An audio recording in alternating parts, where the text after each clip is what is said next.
ಹಿಂದೂ ಧರ್ಮದಲ್ಲಿ ಗುರುಪೂರ್ಣಿಮೆಯು ಅತ್ಯಂತ ಪವಿತ್ರ ಮತ್ತು ಮಹತ್ವದ ಹಬ್ಬವಾಗಿದೆ.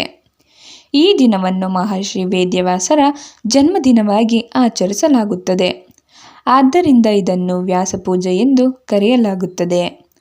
ಜ್ಞಾನ, ಸಂಸ್ಕಾರ ಮತ್ತು ಆಧ್ಯಾತ್ಮಿಕ ಬೆಳವಣಿಗೆ ಸಂಕೇತವಾಗಿರುವ ಈ ದಿನ ಗುರುಗಳಿಗೆ ಗೌರವ ಸಲ್ಲಿಸುವುದು ವಿಶೇಷ ಪುಣ್ಯಕರವೆಂದು ನಂಬಲಾಗಿದೆ. ನಮ್ಮ ಜೀವನಕ್ಕೆ ಸರಿಯಾದ ದಾರಿಯನ್ನು ತೋರಿಸುವವರು ಗುರು. ಆದ್ದರಿಂದ ಗುರುಪೂರ್ಣಿಮೆಯಂದು ಭಕ್ತಿ ಮತ್ತು ಕೃತಜ್ಞತೆಯಿಂದ ಕೆಲವು ಶುಭ ಕಾರ್ಯಗಳನ್ನು ಮಾಡಿದರೆ ಜೀವನದಲ್ಲಿ ನೆಮ್ಮದಿ, ಯಶಸ್ಸು ಮತ್ತು ಆತ್ಮವಿಶ್ವಾಸ ಹೆಚ್ಚುತ್ತದೆ ಎಂಬುದು ಧಾರ್ಮಿಕ ನಂಬಿಕೆಯಾಗಿದೆ. 1. ಗುರುಗಳಿಗೆ ನಮಸ್ಕರಿಸಿ ಆಶೀರ್ವಾದ ಪಡೆಯಿರಿ. ಗುರುಪೂರ್ಣಿಮೆಯಂದು ಮೊದಲು ನಿಮ್ಮ ಗುರುಗಳು, ಶಿಕ್ಷಕರು, ಪೋಷಕರು ಅಥವಾ ಜೀವನದಲ್ಲಿ ಮಾರ್ಗದರ್ಶನ ನೀಡಿದ ಹಿರಿಯರಿಗೆ ನಮಸ್ಕರಿಸಿ ಅವರ ಆಶೀರ್ವಾದ ಪಡೆಯಿರಿ. ಅವರು ದೂರದಲ್ಲಿದ್ದರೆ ಕರೆ ಅಥವಾ ಸಂದೇಶದ ಮೂಲಕ ಕೃತಜ್ಞತೆ ಸಲ್ಲಿಸಿ.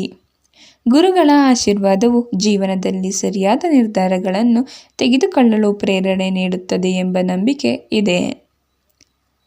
2. ಮಹರ್ಷಿ ವೇದವ್ಯಾಸರಿಗೆ ಪೂಜೆ ಸಲ್ಲಿಸಿ.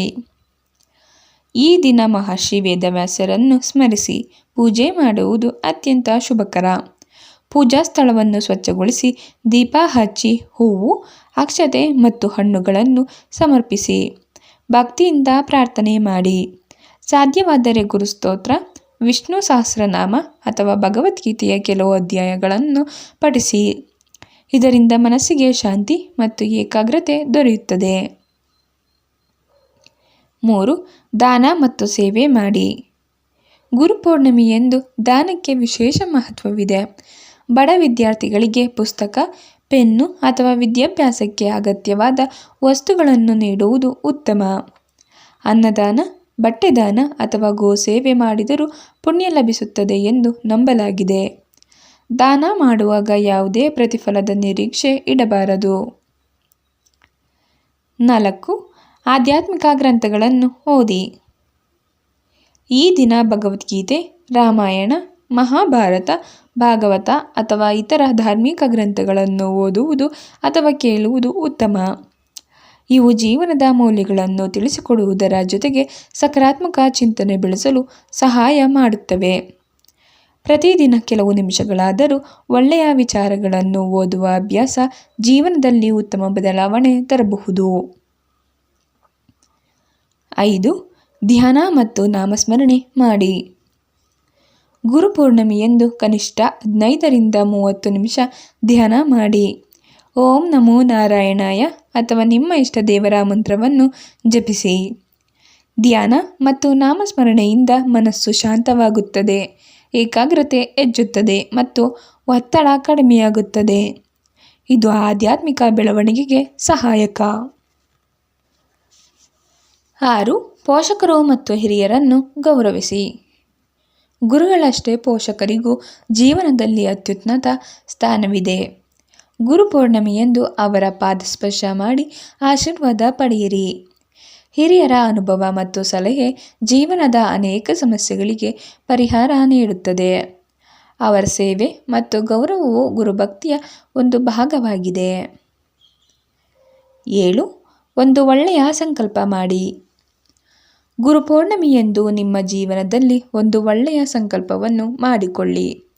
ಉದಾಹರಣೆಗೆ, ಪ್ರತಿದಿನ ಪ್ರಾರ್ಥನೆ ಮಾಡುವುದು, ಸುಳ್ಳು ಹೇಳದಿರುವುದು, ಕೋಪವನ್ನು ನಿಯಂತ್ರಿಸುವುದು, ಪ್ರತಿದಿನ ಪುಸ್ತಕ ಓದುವುದು ಅಥವಾ ಇತರರಿಗೆ ಸಹಾಯ ಮಾಡುವಂತಹ ಒಳ್ಳೆಯ ಅಭ್ಯಾಸವನ್ನು ಆರಂಭಿಸಿ.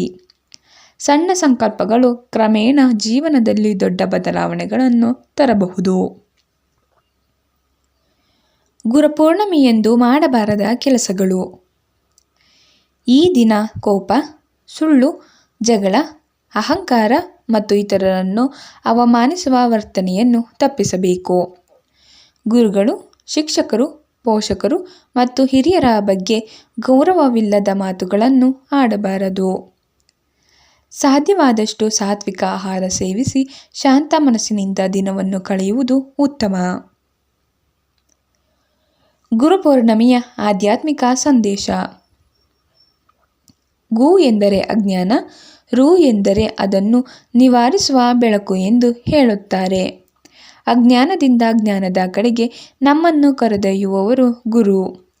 ಆದ್ದರಿಂದ ಗುರು ಪೌರ್ಣಮಿಯು ಕೇವಲ ಒಂದು ಹಬ್ಬವಲ್ಲ, ಅದು ಕೃತಜ್ಞತೆ, ವಿನಯ ಮತ್ತು ಜ್ಞಾನಕ್ಕೆ ಗೌರವ ಸಲ್ಲಿಸುವ ದಿನವಾಗಿದೆ.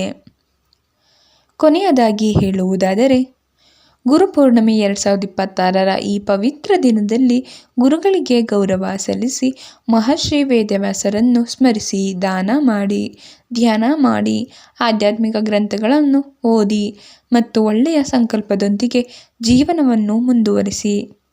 ಇಂತಹ ಸಾತ್ವಿಕ ಆಚರಣೆಗಳು ಮನಸ್ಸಿಗೆ ಶಾಂತಿ, ಆತ್ಮವಿಶ್ವಾಸ ಮತ್ತು ಸಕಾರಾತ್ಮಕ ಚಿಂತನೆ ಬೆಳೆಸಲು ಸಹಾಯ ಮಾಡುತ್ತವೆ. ಧಾರ್ಮಿಕ ನಂಬಿಕೆಗಳ ಪ್ರಕಾರ ಭಕ್ತಿ ಮತ್ತು ವಿನಯದಿಂದ ಗುರುಪೌರ್ಣಮಿಯನ್ನು ಆಚರಿಸುವವರಿಗೆ ಗುರುಗಳ ಆಶೀರ್ವಾದ ಲಭಿಸಿ ಜೀವನದಲ್ಲಿ ಉತ್ತಮ ದಾರಿ, ಜ್ಞಾನ ಮತ್ತು ಯಶಸ್ಸು ದೊರೆಯುತ್ತದೆ. ಗುರು ಬ್ರಹ್ಮ, ಗುರು ವಿಷ್ಣು, ಗುರುದೇವೋ ಮಹೇಶ್ವರ, ಗುರು ಸಾಕ್ಷಾತ್ ಪರಬ್ರಹ್ಮ, ತಸ್ಮೈ ಶ್ರೀ ಗುರುವೇ ನಮಃ. ಎಲ್ಲರಿಗೂ ಗುರುಪೌರ್ಣಮಿಯ ಆರ್ಥಿಕ ಶುಭಾಶಯಗಳು. ಇದಿಷ್ಟು ಈ ವಿಡಿಯೋದ ಮಾಹಿತಿ.